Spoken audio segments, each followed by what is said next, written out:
Hi, my name is Cindy Scofford, and this PowerPoint presentation is focused on analytical cubism, and I'm going to be focusing on two artworks by Picasso and Braque. So some main points I want to cover in this presentation is what is analytical cubism, Braque's ideas of analytical cubism, Picasso's ideas of analytical cubism, cubism as a modernist style, reflexivity, the painting Gertrude Stein by Pablo Picasso, and the painting Violin and Palette by George Braque. So what is analytical cubism? It was the first cubism phase, and it was from 1907 to 1912. It focused on limited colors, meaning that the viewer was not distracted from the structure of the form, and the density of the image was in the center. And there was very subdued colors, very tan. They focused on tan, black, and brown colors, not very bright colors.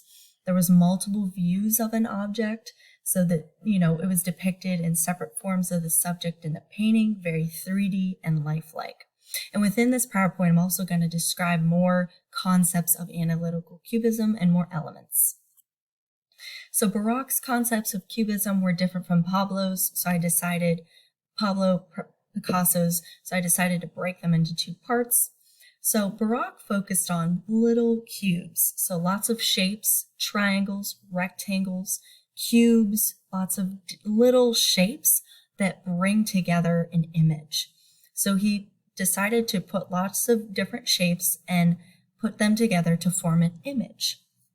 And that brought in lots of sharp angles from these lots of geometric shapes. These sharp angles, really showed these defined edges and showed the defined edges within the painting. There was different viewpoints, 3D-like. You can see different perspectives. As you look at the painting, you can see different perspectives depending on which way you look at the painting. And the paintings are very lifelike, meaning the artist wants the art to feel very real for the audience. So very, in front of you, forward looking, very, authentic. Picasso's concepts of cubism were very natural. He had natural properties of drawing and color. So Cubist painters were really not bound to copy any forms, texture, or colors and spaces. So they really focused on those natural ideas and the natural ways of painting and art. Picasso also focused on two-dimensional picture planes. So looking at the surface beyond, the canvas, rather than receding in depth, it really brought out and forward to the audience.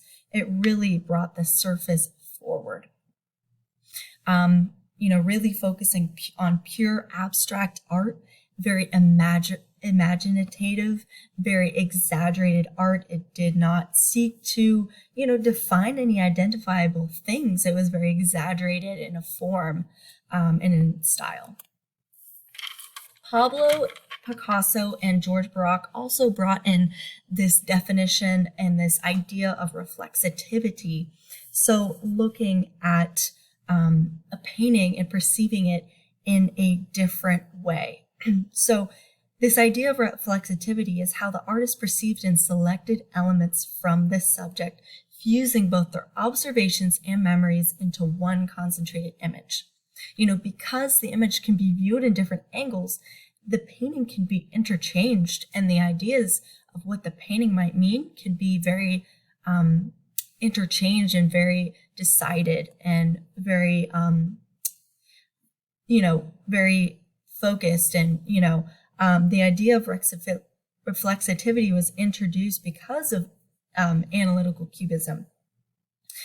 The three vocab words I would define it in reflexivity would be substitution, subtraction, and displacement. So with these shapes within the painting, they can be interchanged, they can be substituted, subtracted away, and they can be displaced with reflexivity. So Cubism really brought in this modern style from traditional portraiture. It really brought in the modern style. So very abstract. The colors and shapes were more decorative, very unrealistic, lifelike in a way.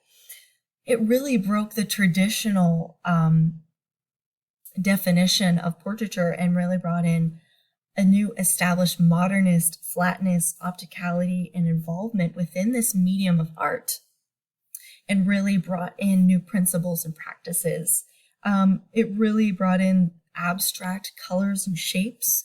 They were more decorative and exaggerated. Baroque and Picasso depicted art forms that were unrealistic and lifelike in a sort of way. Unrealistic meaning that the shapes and lines were not traditional and portrayed in an exaggerated way and very elongated way. Within this new modernist style, there was a lot of open forms, very openness to the painting. Nothing was too detailed. It was very open. The objects are, you can see the space flow through them. You can see the focus of the lines and the angles. Perspective was also brought into this new modernist style. The audience can view the subjects in the painting, all at one time. You can see the very different angles and perspectives brought in. As this image was it really broke away from a rigid geometry of perspective and really brought in a very expansive and very open idea of perspective and the way we look at art forms.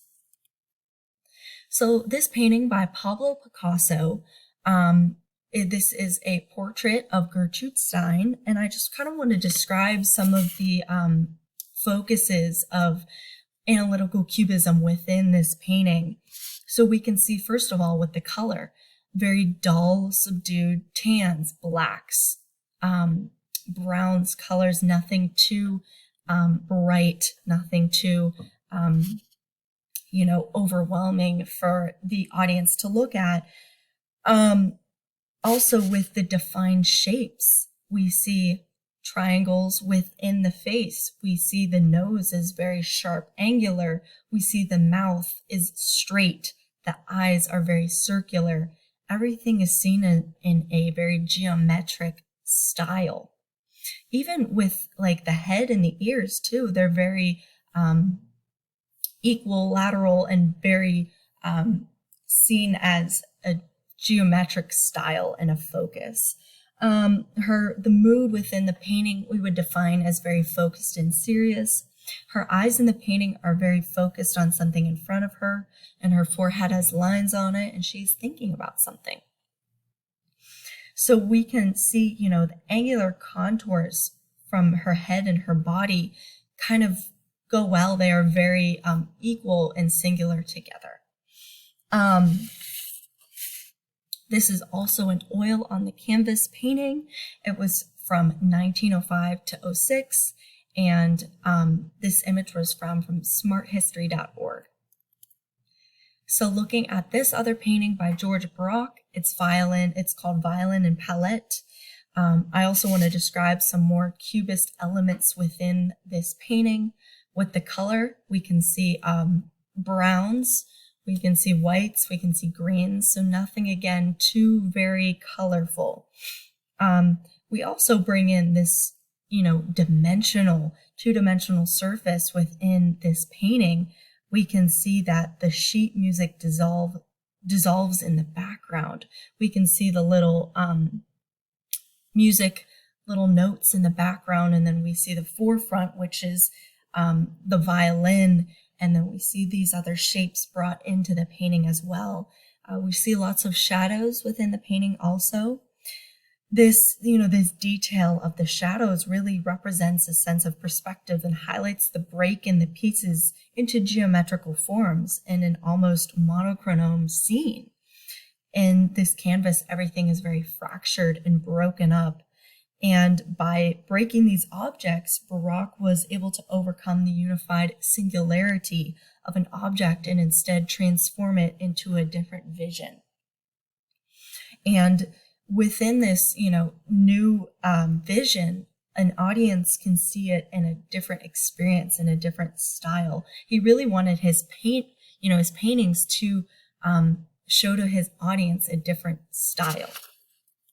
In conclusion, we see, Picasso and Baroque move away from traditional styles to more modern designs and color. This art movement really went into a lot of future styles: futurism, separatism, constructivism, and expressionism. Lastly, we see it in the 20th century here too, with agricultural styles and major designs. And, this and analytical cubism also is a mode of expression in the art language now. And this is my conclusion. Thank you. And here is my works cited. Thank you very much.